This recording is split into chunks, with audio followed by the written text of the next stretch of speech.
Assalamu alaikum to all of you. Today we will discuss important topic of class 7th, that is water as a precious source. तो आज हम discuss करेंगे यहाँ पे water. अगर इस वाटर की आप बात करोगे, ये वाटर क्या है? It is basically transparent, colourless,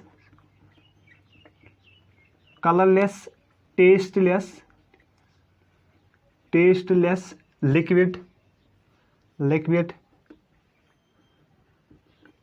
that forms basis of all or basics of all living organisms.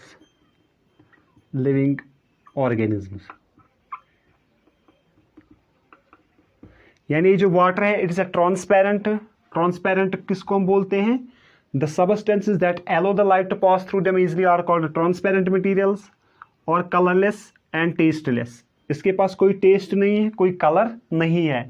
तो ये जो वाटर है it is basically transparent, colourless and tasteless liquid that forms the basics of all the living organisms.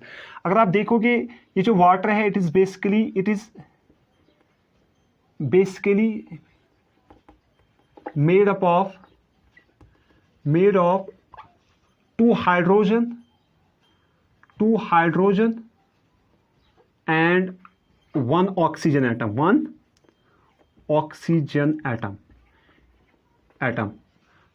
तो आपको पता है जब दो atoms और when the combination of two or more than two atoms combine they form compound.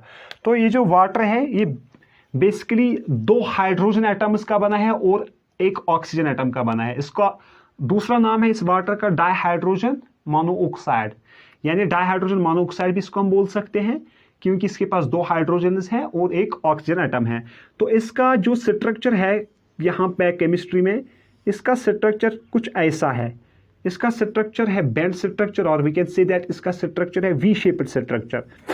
और ये जो ऑक्सीजन एटम है, as you are already aware that oxygen atom is basically more electronegative. इसके पास दो लोन पेयर्स होते हैं, टू लोन पेयर्स. और ये जो एंगल है between the two hydrogen atoms, ये जो यहाँ पे ये एंगल है, ये एंगल है 104.5 डिग्री. ये 104.5 डिग्री ये एंगल है इनके दरमियान. तो अगर आप देखोगे यहाँ पे जो ऑक्सीजन है, oxygen is more electronegative as compare to hydrogen. जो यहाँ पे शेयर पेयर ऑफ इलेक्ट्रॉन होगा वो क्लोज होगा towards oxygen. Why? Because oxygen is more electron loving as compare to hydrogen. तो इसकी वजह से क्या हो जाएगा? इसकी वजह से यहाँ पे जो हाइड्रोजन है इस पे डेल्टा पॉजिटिव चार्ज आ जाएगा, स्लाइटली डेल्टा पॉजिटिव चार्ज, और इस हाइड्रोजन पे भी डेल्टा पॉजिटिव चार्ज आ जाएगा. और ये जो ऑक्सीजन है, ऑक्सीजन पे आ जाएगा टू डेल्टा नेगेटिव चार्ज, क्योंकि ये मोर इलेक्ट्रोनेगेटिव एटम है. ये इलेक्ट्रॉन्स को अपनी तरफ खींचेगा, जिसकी वजह से यहाँ पे जो वाटर मॉलिक्यूल है, वाटर मॉलिक्यूल में यहाँ पे हाइड्रोजन पे पॉजिटिव चार्ज आ जाएगा और ऑक्सीजन पे नेगेटिव चार्ज आ जाएगा. तो so we can say that इसको हम पोलर मॉलिक्यूल भी कह सकते हैं. पोलर मॉलिक्यूल और ओब्लिक पोलर सॉल्वेंट.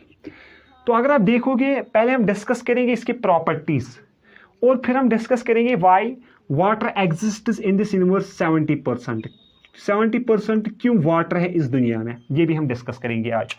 तो ये जो मॉलिक्यूल है इसमें हाइड्रोजन का एटम क्या है? पॉजिटिव, और ऑक्सीजन क्या है? नेगेटिव. क्यों? क्योंकि ऑक्सीजन ज्यादा चाहता है इलेक्ट्रॉन्स को अपनी तरफ खींचना.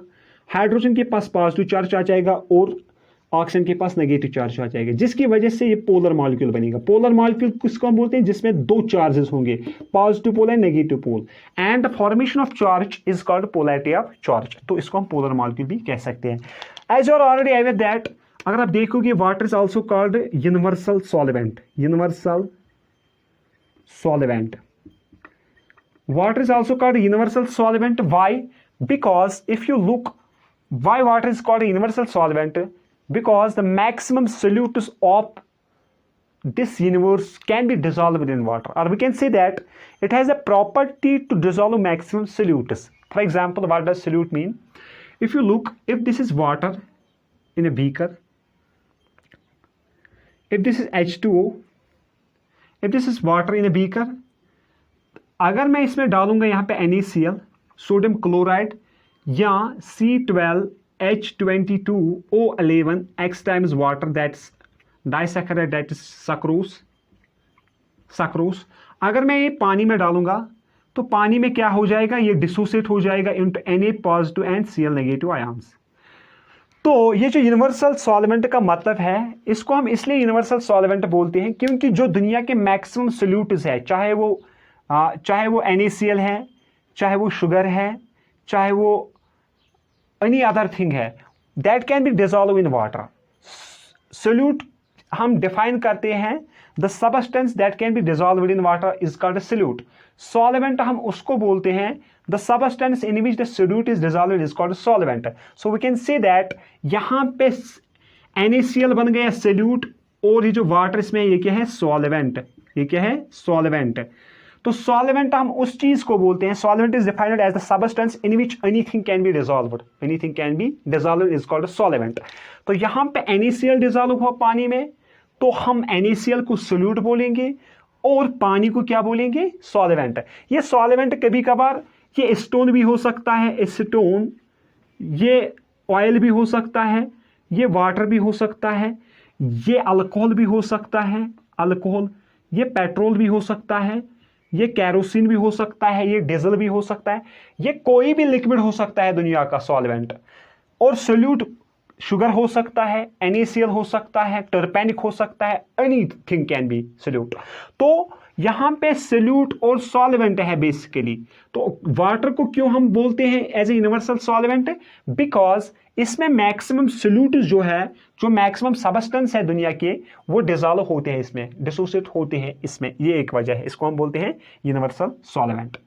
दूसरा इंपॉर्टेंट चीज यहां पे है, इस वाटर को हम बोल सकते हैं as a polar solvent, as a universal solvent, और इसको हम बोल सकते हैं वाटर को लेवलिंग सॉल्वेंट। इसका और एक नाम है, that is levelling solvent. Levelling solvent है और इसका एक नाम। और फोर्थ वन जो इस वाटर का नाम है, सम बुक्स लिखते हैं, ये जो वाटर है इसको हम बोल सकते हैं, और एक स्पेशल नाम है इसका। एक तो है लेवलिंग सॉल्वेंट, दूसरा है पोलर सॉल्वेंट, तीसरा क्या है, यूनिवर्सल सॉल्वेंट, और चौथा है इसको हम बोलते हैं differentiating solvent. Differentiating solvent, what does differentiating solvent mean? Differentiating solvent is defined as the solvent which differentiates the two acids. For example, इस वाटर को हम क्यों डिफरेंशिएटिंग सॉल्वेंट बोलते हैं? बिकॉज अगर आप देखोगे ये जो वाटर है, वाटर में अगर मुझे एसिड की स्ट्रेंथ देखनी है, यहाँ पे किसी भी एसिड की स्ट्रेंथ मैं मालूम कर सकता हूँ ड्यू टू वाटर। कैसे? अगर कोई एसिड मुझे बताना है कि ये ज़्यादा स्ट्रॉन्ग है कि ज़्यादा वीक है, ये मैं कैसे आइडेंटिफाई करूंगा? I can identify this by using water. अगर मेरे पास है for example HNO3, this is called nitric acid, या मुझे है H2SO4, that's called sulphuric acid, it's also called king of chemicals, it is also called oil of vitriol. तो अगर मुझे पास है यहाँ HClO4, that's called perchloric acid, और अगर मेरे पास है CH3COOH, that's called acetic acid, और अगर मेरे पास है HCl, that's called hydrochloric acid. तो ये जो एसिड्स है मेरे पास, नाइट्रिक एसिड या HNO2, दैट्स नाइट्रस एसिड, अगर ये मेरे पास है ये एसिड्स, अगर मुझे बताना है इन एसिडों में कौन सा ज़्यादा स्ट्रांग है, तो मैं इस्तेमाल करता हूँ वाटर। क्यों? मैं इन एसिड्स को डाइल्यूट करता हूँ। अगर मैं नाइट्रिक एसिड भी लूँगा, सल्फ्यूरिक एसिड भी लूँगा, और यहाँ पे एसिटिक एसिड भी लूँगा, जिस एसिड को ज़्यादा वाटर यहाँ पे इस्तेमाल होगा या ज़्यादा वाटर इस्तेमाल होगा in order to dilute the acid, यानी the acid which requires more water for its dilution will be identified as a strong acid. जिस एसिड को डाइल्यूट करने के लिए ज़्यादा पानी की ज़रूरत पड़ेगी वो स्ट्रॉन्ग एसिड होगा, और जिस एसिड को कम पानी ज़रूरत लगेगा डाइल्यूट करने के लिए, उसको हम बोलते हैं वीक एसिड। तो इससे हम आइडेंटिफाई कर सकते हैं कौन एसिड स्ट्रांग है और कौन एसिड वीक है। That's why it is called differentiating solvent, that's why it's called differentiating solvent. ये हमको बता रहा है कौन एसिड कितना स्ट्रांग है और कौन एसिड कितना वीक है। It will depend upon the addition of water to that very acid. तो ये इनके नाम थे, यानी universal solvent, polar solvent, levelling solvent and differentiating solvent. तो फिर हम डिस्कस करेंगे यहाँ पे वाई ये जो वाटर है ये क्यों एग्जिस्ट होता है 70% इन दिस यूनिवर्स। क्योंकि आपने पढ़ा होगा ये जो सोर्सेज ऑफ वाटर है, सोर्सेज ऑफ वाटर या तो सरफेस वाटर होगा, सरफेस वाटर, या तो ग्राउंड वाटर होगा, ग्राउंड वाटर, तो या तो होगा रेन वाटर, रेन वाटर, ये सोर्सेज होंगे। क्योंकि अगर आप देखोगे ये जो वाटर है तीनों स्टेट में एग्जिस्ट होता है, solid, liquid and gas, solid, liquid and gas, ये तीनों स्टेटों में एग्जिस्ट होता है, यानी आइस, लिक्विड एंड वेपर्स, ये तीनों स्टेटों में एग्जिस्ट होता है वाटर। तो आज हम डिस्कस करेंगे यहाँ पे वाई वाटर को क्यों ज़्यादा इंपॉर्टेंस है इस दुनिया में कि ये 70% एग्जिस्ट होता है। पहला जो इंपॉर्टेंट पॉइंट है why water exist 70% in this universe, पहला जो पॉइंट है it possess high heat capacity, high heat capacity, इसके पास बहुत सारी हीट कैपेसिटी है। What does heat capacity mean? Heat capacity in simply we can say that it is the amount of energy needed to rise a temperature of 1 degree Celsius of a substance। जब कोई भी substance का temperature हमें 1 degree rise करना है, उसको कितनी heat और एनर्जी की जरूरत पड़ेगी, उसको हम बोलते हैं हीट कैपेसिटी। यानी the amount of energy required to raise the temperature of a substance by 1 degree Celsius is called heat capacity. तो इसके पास बहुत ज़्यादा हीट कैपेसिटी है, ये अपने आप में बहुत ज़्यादा हीट को एब्जॉर्ब कर सकता है। कौन? वाटर। ये इसकी पहली प्रॉपर्टी है, why it exist is in 70% in this universe.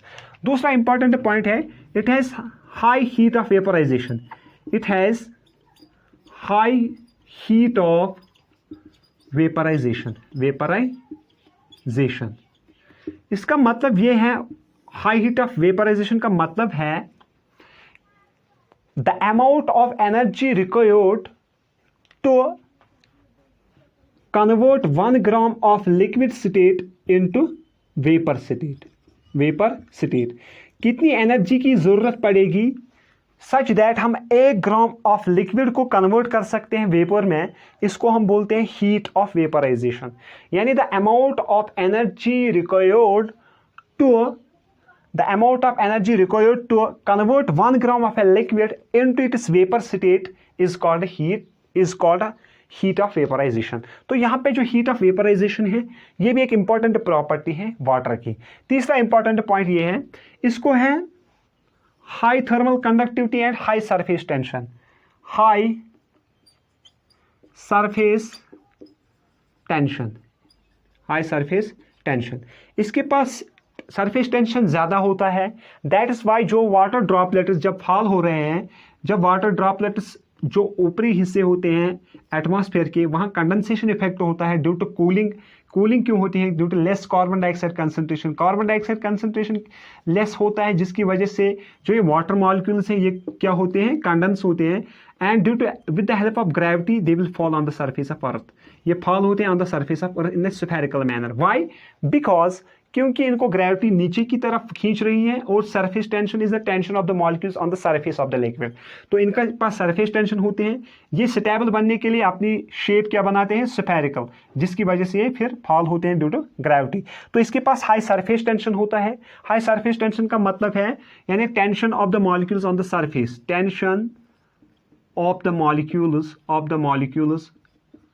On the surface of a liquid, on the surface of a liquid. इसके पास हाई सरफेस टेंशन होता है, ये इसकी दूसरी प्रॉपर्टी है। और तीसरी जो इंपॉर्टेंट प्रॉपर्टी है इस वाटर की, दैट इट पॉजेस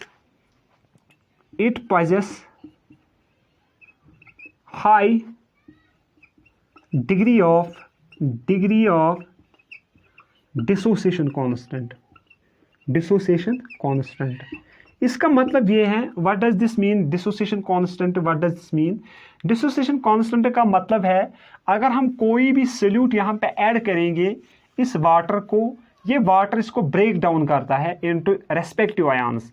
अगर मैंने यहाँ पे वाटर लिया है फॉर एग्जांपल, अगर ये वाटर है इस बीकर में, तो अगर मैं यहाँ पे इसको ऐड करूँगा NaCl, KCl और any other salt, it will break down it into respective ions. For example, KCl को ये कन्वर्ट करेगा K positive and Cl negative में। अगर मैंने यहाँ पे NaCl इसमें डाला है या KCl डाला है, तो NaCl की जो पार्टिकल्स हैं वो किस में कन्वर्ट होंगे, Na positive plus Cl negative. तो ये सबस्टेंस सोल्यूट्स को रेस्पेक्टिव आयंस में कन्वर्ट करता है, जिसकी वजह से ये जो वाटर है it can conduct electricity by ions, that's called ionic current. यानी यह current we can see that ions, formation of ions, positive ion is called cation and negative ion is called anion। तो ये help करता है, water helps in break down of the solutes and this property of water is called degree of dissociation constant. तो इसके पास high degree of dissociation constant है, ये भी एक वजह है। तीसरा इंपॉर्टेंट चीज है जो है इसके पास जो डाइपोल मोमेंट होता है, ये एक और एक इंपॉर्टेंट प्रॉपर्टी है यहाँ पे वाटर की, dipole moment. Dipole moment of water होता है, फॉर एग्जांपल अगर ये स्ट्रक्चर है, जो वाटर का डाइपोल मोमेंट यहाँ आ जाएगा वो इस डायरेक्शन में होगा, डाइपोल मोमेंट ऑफ वाटर, क्योंकि डाइपोल मोमेंट यहाँ से गुजरेगा, इसका नेट डाइपोल मोमेंट होगा। Moment of dipole is called dipole moment. ये किसके बराबर होता है, either force into force arm, we can say that ये होता है magnitude of charge of these ions, इसको हम बोलते हैं डाइपोल मोमेंट। इसका डाइपोल मोमेंट होता है बहुत ज्यादा, दैट्स 1.82 md, तो इसका डाइपोल मोमेंट ज्यादा होता है और इसका डिग्री ऑफ डिसोसिएशन कांस्टेंट ज्यादा होता है। और एक इंपॉर्टेंट जो यहाँ पे इसका पॉइंट है, why water exist 70% on the biosphere is that इसके पास एक है डाइपोल मोमेंट, दूसरा है high degree of high heat capacity, high surface tension, high degree of dissociation constant. और इंपॉर्टेंट बात जो यहाँ पे है, it is basically due to the hydrogen bonding in the water that life exists on the biosphere। अगर यहाँ पे hydrogen bonding water में नहीं होगी तो water will exist as a vapour state, water vapour state में एग्जिस्ट होगा, we can not use the water in the liquid state, जिसकी वजह से ये जो वाटर है ये वेपर स्टेट में एग्जिस्ट होगा, same as that of the H2S, that's hydrogen sulphide. तो इसी स्टेट में जब एग्जिस्ट होगा तो हम इस्तेमाल नहीं कर सकते फॉर ड्रिंकिंग पर्पस वाटर को। और it is basically due to hydrogen bonding of water that life exists on the biosphere. और इसका जो यहाँ पे मेल्टिंग पॉइंट है वाटर का, कलरलेस है, ये टेस्टलेस है और क्या है, ऑर्डरलेस। तो अगर हम यहाँ पे इसकी बात करेंगे, इसकी जो यहाँ पे आप देखोगे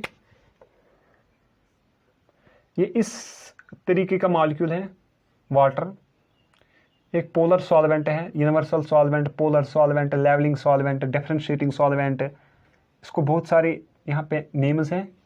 तो इसका स्ट्रक्चर कुछ ऐसा है जैसे मैंने बनाया है। तो ये जो बॉन्ड लेंथ है between hydrogen and oxygen atom, ये कितनी है, 95.7 पिकोमीटर।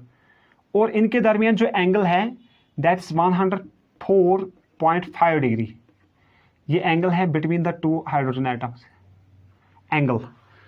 और यहाँ पे इस वाटर मॉलिक्यूल को यहाँ पे लोन पेयर है, लोन पेयर, लोन पेयर, तो लोन पेयर रिपल्शन दिखाते हैं, that's called lone pair, loan pair repulsion.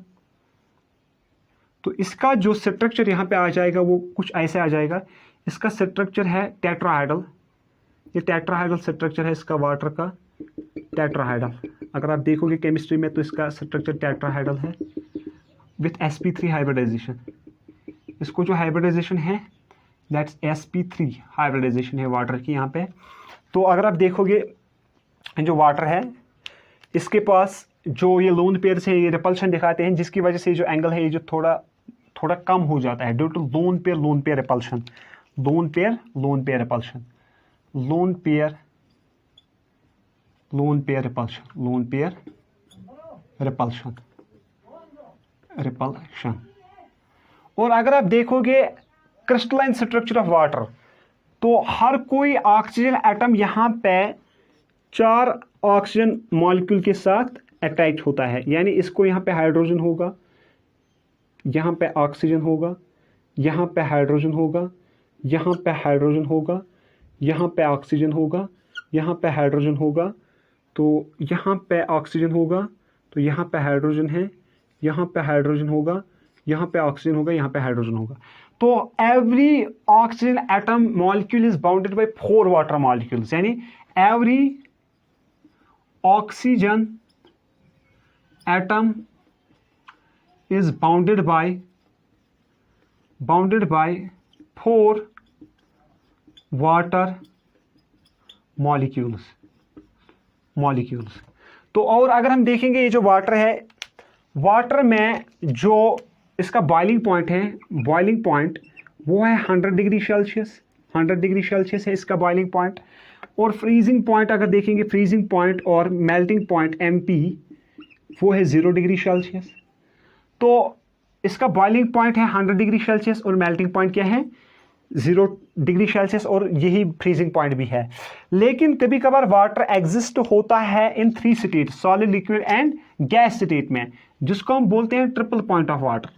Triple point यानी ट्रिपल पॉइंट ऑफ वाटर क्या डिफाइन होता है? It is the temperature at which 3 states of a substance can be existed, यानी solid, liquid and gas को existence at thermodynamical equilibrium is called triple point. यानी अगर आप देखोगे यहाँ पे इस डायरेक्शन में ये सॉलिड कर्व होगी, फिर अगर टेम्परेचर राइज हो जाएगा तो ये लिक्विड होगा, फिर अगर टेम्परेचर राइज हो जाएगा तो ये गैस बन जाएगा, गैस। इसको हम बोलते हैं triple point of water. Triple point of water क्या डिफाइन होता है? It is the temperature at which the 3 phases of a substance को एग्जिस्टेंस एट थर्मल इक्विलिब्रियम और थर्मोडायनेमिक इक्विलिब्रियम। यानी जब थर्मल और ओब्लिक थर्मो डायनामिक इक्विलिब्रियम पे यहां पे एक substance exists in it is 3 states that is solid, liquid and gas, इसको हम बोलते हैं ट्रिपल पॉइंट ऑफ वाटर। और यहाँ पे जो ये बॉइलिंग पॉइंट है, boiling point is basically temperature at which the vapour pressure becomes equal to atmospheric pressure, तब ये बॉयल हो जाएगा। और बॉइलिंग पॉइंट, ये फ्रीजिंग पॉइंट वो टेम्परेचर होता है जो कन्वर्ट करता है एक लिक्विड सबस्टेंस को इनटू सॉलिड फॉर्म। और मेल्टिंग पॉइंट वो टेम्परेचर है, the minimum temperature at which the solid form of a substance can be converted into liquid form. We can say that boiling point है BP है, boiling point का मतलब होता है minimum temperature at which liquid goes into gas. दूसरा melting point is the temperature at which solid goes into liquid, and freezing point is the temperature at which liquid goes into solid. तो इसके अलग अलग है। Freezing point है water का 0 degree Celsius, और इसकी जो मैक्सिमम डेंसिटी है वाटर की, जो मैक्सिमम डेंसिटी है water, maximum density at 4 degree Celsius. इसकी जो वाटर की मैक्सिमम जो डेंसिटी होती है, डेंसिटी क्या डिफाइन होती है? Basically density is mass upon volume. तो वाटर की जो मैक्सिमम डेंसिटी है वो है, अगर हम लेंगे 1 मीटर क्यूब एरिया, इसमें आ जाएंगे 1000 लीटर्स ऑफ वाटर। यानी वी कैन से दैट यहां पे अगर हम 1 सेंटीमीटर क्यूब लेंगे, 1 मीटर क्यूब एक एरिया लेंगे, उसमें आ जाएंगे 1000 लीटर्स ऑफ वाटर। कितना आ जाएंगे? 1000 लीटर्स। ये डेंसिटी है, और ये डेंसिटी कहां पे मैक्सिमम है? मैक्सिमम 4 डिग्री पे है। और लीस्ट डेंसिटी कहां पे है? लीस्ट डेंसिटी है 0 डिग्री पे वाटर की। तो वाटर को हम यूनिवर्सल सॉल्वेंट इसलिए बोलते हैं क्योंकि इसमें मैक्सिमम सोल्यूट्स डिसॉल्व होते हैं। और ये जो बॉइलिंग पॉइंट होता है, ये लिक्विड्स का अलग अलग होता है। अगर मैं यहाँ पे ग्राफ प्लॉट करूंगा, फॉर एग्जांपल एक लिक्विड का ऐसा आएगा, एक ऐसा आएगा, एक ऐसा आएगा। फॉर एग्जांपल ये वाटर का आएगा 100 डिग्री सेल्सियस पे, इथर का आएगा फॉर एग्जांपल ये आएगा 38 डिग्री सेल्सियस पे। अगर हम अल्कोहल को लेंगे ये आ जाएगा 78 डिग्री सेल्सियस। यानी boiling point of the liquid is very, it depends upon the boiling point depends upon the molecular structure or molecular interaction, or we can say that the force of interaction between the atoms inside the molecule or bond strength पे depend करेगा। तो water को आपको यहाँ पे याद रखना है, इसको बोलते हैं universal solvent, levelling solvent, differentiating solvent, and इसको हम बोल सकते हैं यहाँ पे लेवलिंग सॉल्वेंट, डिफरेंशिएटिंग सॉल्वेंट, तो पोलर सॉल्वेंट। पोलर सॉल्वेंट ये दो हाइड्रोजन एटम्स का बना हुआ होता है और एक ऑक्सीजन एटम का बना होता है। एक पोलर मॉलिक्यूल है, रिएक्टिव मॉलिक्यूल है। तो फिर इसके टाइप्स अलग अलग है, बाउंडिंग वाटर है, कोऑर्डिनेशन वाटर है, डिफरेंशियल वाटर है, क्रिस्टलाइन वाटर है, ये इसके अलग अलग है। लेकिन ये only up to class 7th तक है। तो आपको याद रखना है water is a colourless, tasteless, odourless and transparent liquid. तो वाटर क्यों ज्यादा पाया जाता है दुनिया में? क्योंकि इसके यही रीजंस है, क्योंकि इसके पास है high thermal capacity, high heat capacity, high heat of vaporisation, high heat of enthalpy, high degree of dissociation constant है इसका। इसको हम बोलते हैं levelling solvent, polar solvent, differentiating solvent. तो इसकी वजह से ये जो वाटर है, वाटर दुनिया में सबसे ज़्यादा पाया जाता है। फिर इसकी जो इंपॉर्टेंस है, वाटर की importance and sources of water, जो हम कल पढ़ेंगे, वो हम कल के लेक्चर में डिस्कस करेंगे इंशाल्लाह। वो हम कल के लेक्चर में डिस्कस करेंगे। Thank you for joining.